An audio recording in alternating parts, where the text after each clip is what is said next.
अभी आपने डिप्लोमा और मुनाजरे का नाम सुना। आपकी क्या गिनती है, बड़ी बड़ी खानकाहों के पीरजादे भी इधर से उधर हो रहे हैं, लेकिन इस वक्त चंद जाहिल पीरों की पीरी मुरीदी ने जमाते अहले सुन्नत में जो इंतशार पैदा किया है इससे इनकार नहीं किया जा सकता। आज जिस इलाके में जाइए लोग कहते हैं हजरत यहां मौलाइयत फैल रही है, यहां राफिजियत फैल रही है, और जब पता लगाया जाता है तो मालूम होता है किसी जाहिल पीर के जेरे असर इनका अकीदा बर्बाद हो रहा है। किसी जाहिल पीर ने इनका अकीदा बर्बाद कर दिया है, और ये तो समझते हैं कि उलमा क्या वो तकरीर करें और जाएं, हाथ पैर चूमने के लिए तो पीर साहब हैं, नजराना देने के लिए पीर साहब हैं। इमाम साहब पूरे महीने नमाज पढ़ाएं, इमामत करें, दर्स दें, कुरान पढ़ाएं, हदीस पढ़ाएं, तो उनको ये 10,000 रुपया देने में कलेजा फटता है, और पीर साहब 5 मिनट बैठे दुआ भी सही ढंग से नहीं कर पाते हैं, और जब जाने लगेंगे तो 50,000 रुपया उनकी जेब में डालने में इनको फख्र महसूस होता है। बताइए आपके ईमान की हिफाजत कौन करता है? ये उलमा जो आपके सामने दिन रात किताबों सुन्नत का दर्स दे करके कुफ्रियात से बचाते हैं, ईमान की सच्ची बातें बताते हैं, इनके जरिए आपका ईमान बचता है। कि एक शख्स आया 5 मिनट बैठा, सही ढंग से उसने दुआ भी नहीं की और चला गया, उससे आपके ईमान की हिफाजत कैसे हो जाएगी? क्या बात है, वाह वाह वाह। आप कहते हैं तहफ्फुज़ ईमान कॉन्फ्रेंस होनी चाहिए। क्या बात है, क्या बात। तहफ्फुज़ ईमान कैसे किया जाएगा? जाहिल लोगों ने मारा है, कबाड़ा कर दिया जमाते अहले सुन्नत का। मैं ये तो नहीं कहता कि चादर गागर अगरबत्ती में हम लोग लगे हुए हैं, हम लोग और भी काम करते हैं। हमारे डॉक्टर साहब ने दिल जला होकर के, यकीनन उन्होंने बहुत दर्द के आलम में ये बात कही है, ये बिल्कुल सही आप कह रहे हैं। हम लोग अगरबत्ती इसलिए सुलगाते हैं ताकि कोई बदबूदार अगर आ जाए तो उसकी बदबू खत्म हो जाए और खुशबू से हमारा माहौल मुअत्तर रहे।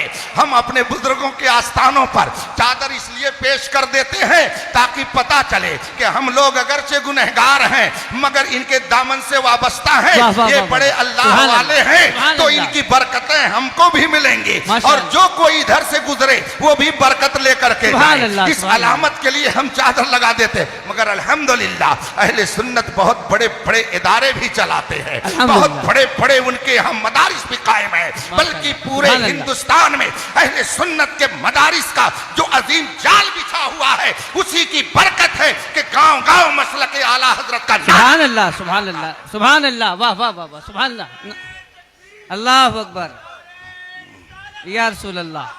अभी 2 रोज पहले झांसी शहर में जो कुछ हुआ मीडिया के जरिए आपने उसको मालूम कर लिया होगा। ये अवाम कैसे गुमराह हुए, कैसे उनको ये जुरात हुई कि हजरत अमीर मुआविया की शान में गालियां शुरू कर दी उन्होंने। अज खुद उन्होंने ये किया क्या? उन्होंने अज खुद सहाबा की शान में तबर्रा शुरू किया क्या? अज खुद उन्होंने राफिजियत को अपनाया? नहीं, एक जाहिल पीर ने वहां जाकर के कौम का दिमाग खराब किया। नतीजा यह हुआ कि मुनाजरा करने के लिए चैलेंज बातिल की तरफ से होने लगा, लेकिन जब रजा के शेर पहुंचे तो दुम दबा करके भाग गए। इसीलिए मैं कहता हूं किल के रजा है खंजरे खूंखार बरकबार, आदा से कह दो खैर मनाए नशर करें। कायनात में जो कुछ होता है सब उसी के इरादे और इख्तियार से वजूद में आते हैं। अगर वो चाहे तो सूरज को पूरब की बजाय पश्चिम से निकाले, और अगर वो चाहे तो समंदर का धारा उलट दे, लकड़ी का टुकड़ा पानी पर चलता है और बहुत बड़ा बोझ उस पर लाद दिया जाए फिर भी वो लकड़ियों का एक माजून मुरक्कब जिसे हम और आप कश्ती कहते हैं समंदरी जहाज कहते हैं वो डूबता नहीं है, और अगर वो चाहे तो एक मामूली सा ढेला भी पानी में डालने के बाद फौरन जमीन के अंदर कर दे। ये उसकी कुदरत है।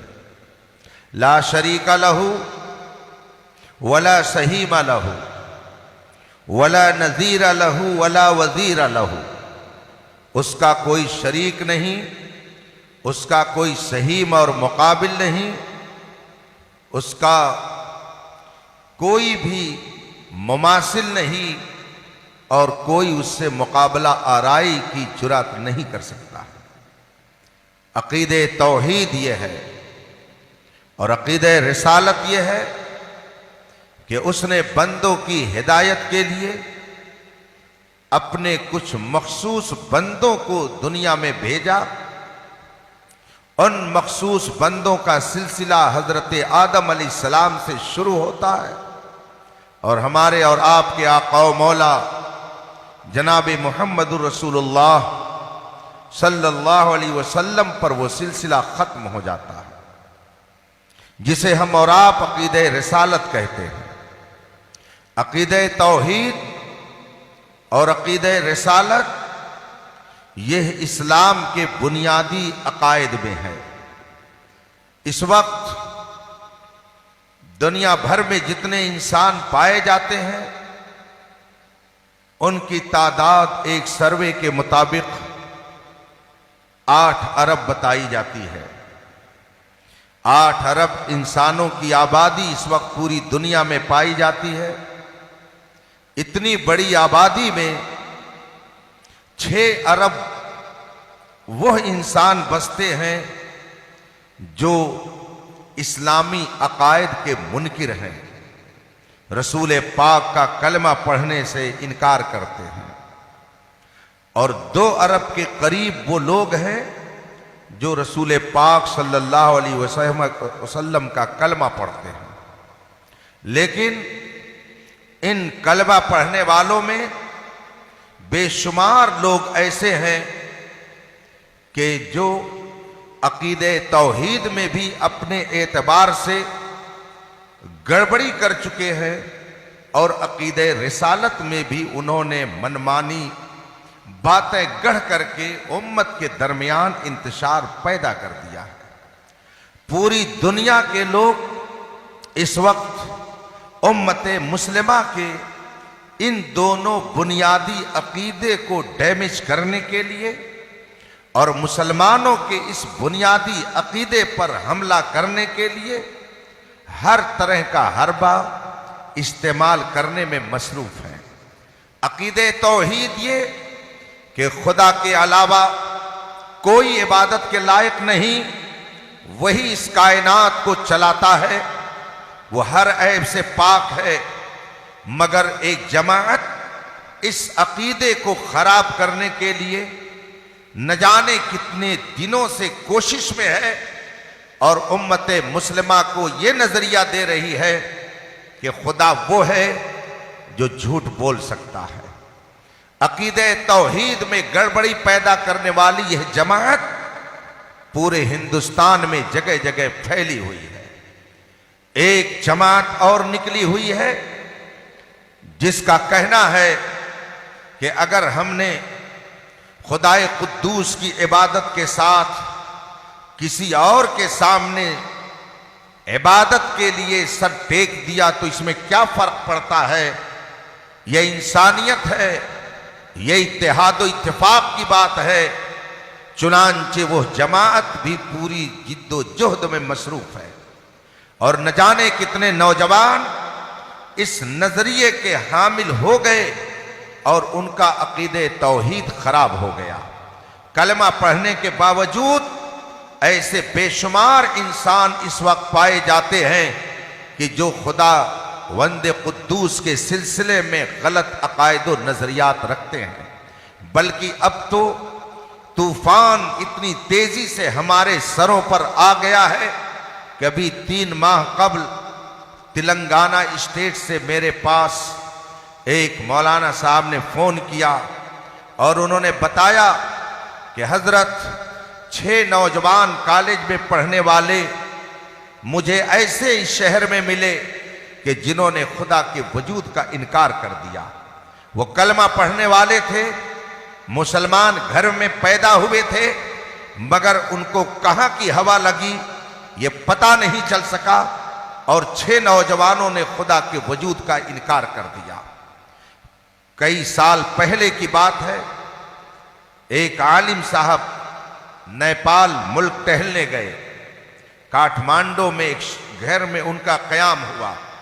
जब वो चलने लगे तो साहिब खाना ने कहा, मेरी 5-6 साल की एक बच्ची है, उसको दुआ कर दीजिए। उस बच्ची को बुलाया गया, आलिम साहब ने उसे दुआ दी और उन्होंने उस बच्ची से पूछ लिया, बेटा कलमा याद है? बच्ची ने कहा, हां याद है। आलिम साहब ने फरमाया कि सुनाओ। बच्ची ने कलमा सुनाया। उसने पहले बिस्मिल्लाह पढ़ी और फिर कलमा सुनाया और उसके बाद में उसने बिस्मिल्लाह का अज़्ख़ुद तर्जमा किया और उसने कहा, अल्लाह के नाम से शुरू जो निहायत मेहरबान और रहमत वाला है। आलिम साहब ने उसे शाबाशी दी, मगर फौरन वो बच्ची जो भी 6-7 साल की थी, उसने सवाल किया और कहा, हजरत क्या अल्लाह बड़ी रहमत वाला है, बहुत मेहरबानी करने वाला है? आलिम साहब ने फरमाया, बेशक अल्लाह बड़ी रहमत वाला है, बहुत मेहरबानी करने वाला है। बच्ची ने फौरन कहा, हजरत मेरे जहन में एक सवाल है। आलिम साहब ने पूछा, क्या सवाल है? बच्ची कहती है कि अगर अल्लाह बहुत मेहरबान है तो क्या वजह है कि एक नौजवान आदमी का एक्सीडेंट होता और वो मर जाता है। एक आदमी की शादी होती है और अभी उसकी गोद में 1.5-2 साल का बच्चा होता है, कभी मां मर जाती है, कभी बाप मर जाता है।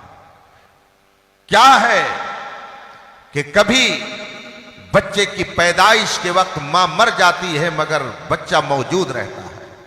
अगर खुदा मेहरबान है तो ये कौन सी मेहरबानी है, ये कौन सी रहमत है कि जवानी में आदमी को मौत दे दे।